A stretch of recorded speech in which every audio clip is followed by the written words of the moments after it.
அன்புக்குரிய இஸ்லாமிய சகோதரர்களே, பெரியவர்களே, அன்பு நபி ஸல்லல்லாஹு அலைஹி வஸல்லம் அவர்கள் தனது வாழ்விலே வணக்க வழிபாடுகளிலே தன்னுடைய வாழ்க்கையை எவ்வாறு கழித்திருக்கின்றார்கள் என்ற விடயங்களை நாம் ஞாபகம் செய்து கொள்வோம். இமாம் திர்மிதி ரஹ்மஹுல்லா அவர்கள் தனது அஷமாயில் அல் முஹம்மதியா என்ற புத்தகத்திலே கண்மணி நபிகள் நாயகம் ஸல்லல்லாஹு அலைஹி வஸல்லம் அவர்கள் அவர்களுடைய லுஹா தொழுகையை எவ்வாறு தொழுதிருக்கின்றார்கள் என்ற ஒரு தலைப்பை இட்டு சில ஹதீசுகளை, கிட்டத்தட்ட 9 ஹதீசுகளை அவர்கள் பதிவு செய்திருக்கின்றார்கள். இந்த லுஹா தொழுகையை பொறுத்தவரையிலே எங்களுக்கு தெரியும், சூரியன் உதயமாகி ஒரு ஈட்டிப்பிரமாணம் கடந்து விட்டதற்கு பின்னால், சூரியன் நடு இச்சுக்கு வருவதற்கு முன்னாலும் அந்த இடைப்பட்ட நேரத்திலே தொழப்படக்கூடிய தொழுகைதான் லுஹாவுடைய தொழுகையாக இருந்து கொண்டிருக்கின்றது.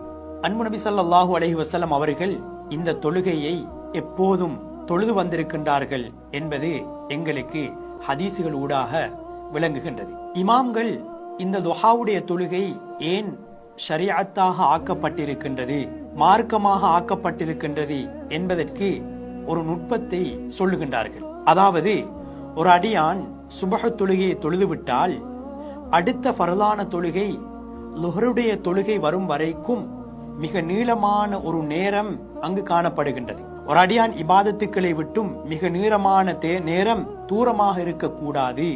அவன் எந்த நேரமும் அல்லாஹுடைய சிந்தனையிலே இருக்க வேண்டும் என்பதற்காக வேண்டித்தான் இந்த லுஹாவுடைய தொழுகை ஷரீஅத்தாக ஆக்கப்பட்டிருக்கின்றது என்ற ஒரு விடயத்தை இமாம்கள் தெளிவுபடுத்துகின்றார்கள். எனவே அன்புக்குரிய இஸ்லாமிய சகோதரர்களே, பெரியவர்களே, அன்பு நபி ஸல்லல்லாஹு அலைஹி வஸல்லம் அவர்கள் தனது வாழ்விலே இந்த துஹாவுடைய தொழுகையை தொழுது வந்திருக்கின்றார்கள். அனஸ் இப்னு மாலிக் ரலியல்லாஹு தஆலா அன்ஹு அவர்கள் சொல்லக்கூடிய ஹதீஸை இமாம் திர்மிதி ரஹ்மஹுல்லாஹ் அவர்கள் பதிவு செய்திருக்கின்றார்கள்.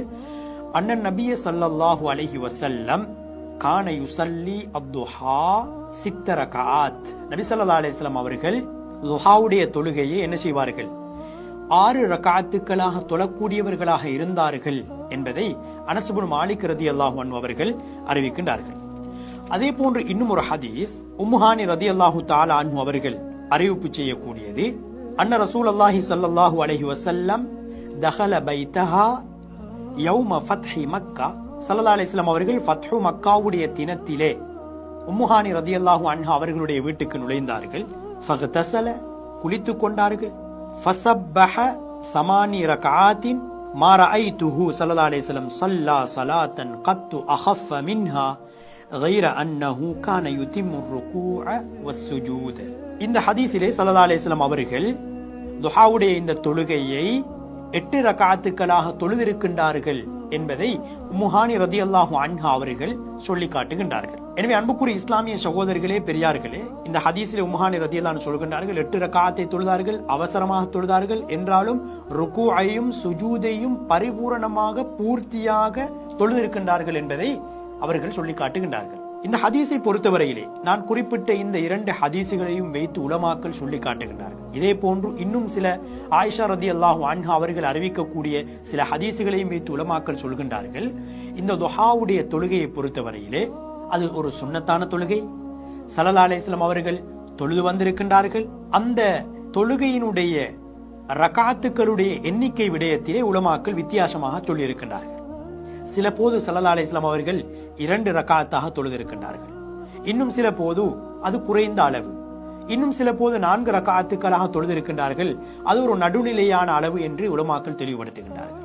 மூன்றாவது ஸல்லல்லாஹு அலைஹி வஸல்லம் அவர்கள் 6 ரக்அத்துக்களாகவும் இதனை தொழுதிருக்கின்றார்கள்.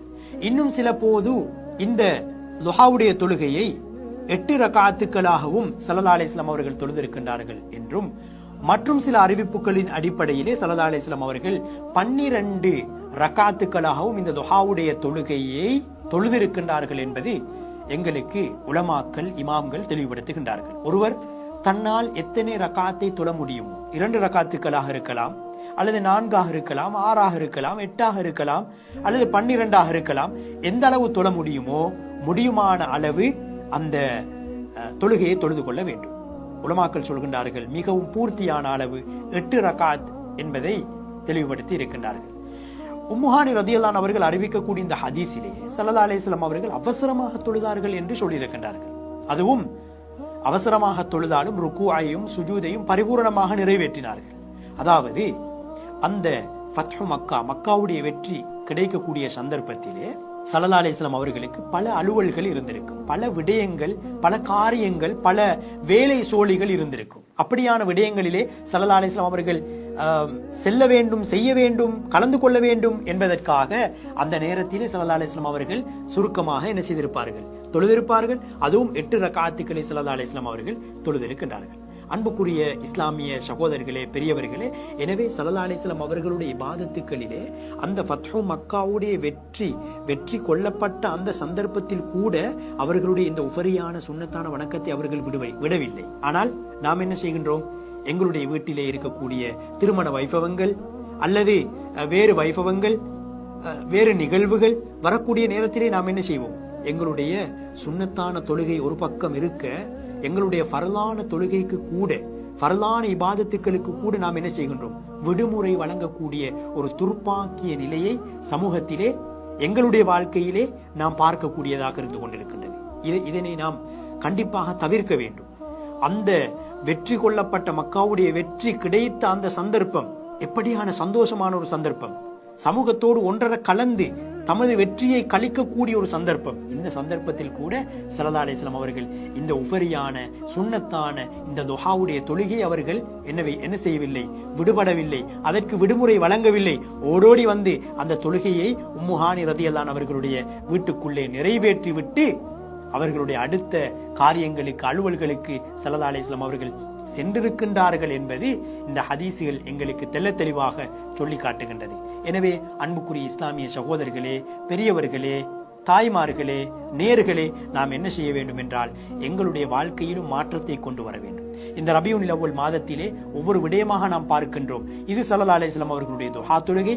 நான் வளமையாக 2 ரக்காத் தொழுகின்றேன் என்றால் அந்த துஹாவுடைய தொழுகையை முடியுமான அளவு நான் 4 ரக்காத்தாக மாற்றிக்கொள்ள அல்லது 6 அல்லது 8 ரக்காத்துக்களாக மாற்றிக்கொள்ள அவர் முயற்சிக்க வேண்டும். ஒருவர் 4 தொடர்ச்சியாக செய்கின்றாரா அல்லது 8 ரக்காத்தை தொழுகின்றாரா, தொடர்ச்சியாக அதனை செய்து கொள்வதற்கு நாம் முயற்சிக்க வேண்டும். அல்லாஹு தஆலாவுக்கு விருப்பமான இபாதத்துக்களிலே ஸல்லல்லாஹு அலைஹி வஸல்லம் அவர்கள் சொல்லி காட்டினார்கள், அஹப்புல் அமாலி இலல்லாஹி அதுவமுஹா வ இன் கல்ல. குறைவான இபாதத்தாக இருந்தாலும், வணக்கமாக இருந்தாலும், தொடர்ச்சியாக ஒரு அடியான் செய்வானாக இருந்தால் அது அல்லாஹு தஆலாவுக்கு மிகவும் விருப்பமானது என்பதை ஸல்லல்லாஹு அலைஹி வஸல்லம் அவர்கள் சொல்லி காட்டியிருக்கிறார்கள். ஒருவர் துஹாவுடைய தொழுகை 2 ரக்காத்தாக தொழுகின்றாரா, பரவாயில்லை, தொடர்ச்சியாக நாம் செய்வோம். 4 தொழுகின்றாரா, பரவாயில்லை, பிரச்சனை இல்லை, தொடராக நாம் செய்வதற்கு என்ன செய்ய வேண்டும்? முயற்சிக்க வேண்டும். எனவே நாம் ஒவ்வொருவரும் எங்களுடைய இந்த யாருடைய வாழ்க்கையிலே துஹாவுடைய தொழுகையை வழக்கப்படுத்திக் கொள்ளவில்லையோ அல்லது தொழுவதற்கான சந்தர்ப்பத்தை எடுத்துக்கொள்ளவில்லையோ, இதுவரைக்கும் யார் தொழாமல் இருக்கின்றோமோ அவர்கள் கட்டாயமாக இந்த துஹாவுடைய தொழுகையை நிறைவேற்றுவதற்கு நாம் முயற்சிக்க வேண்டும்.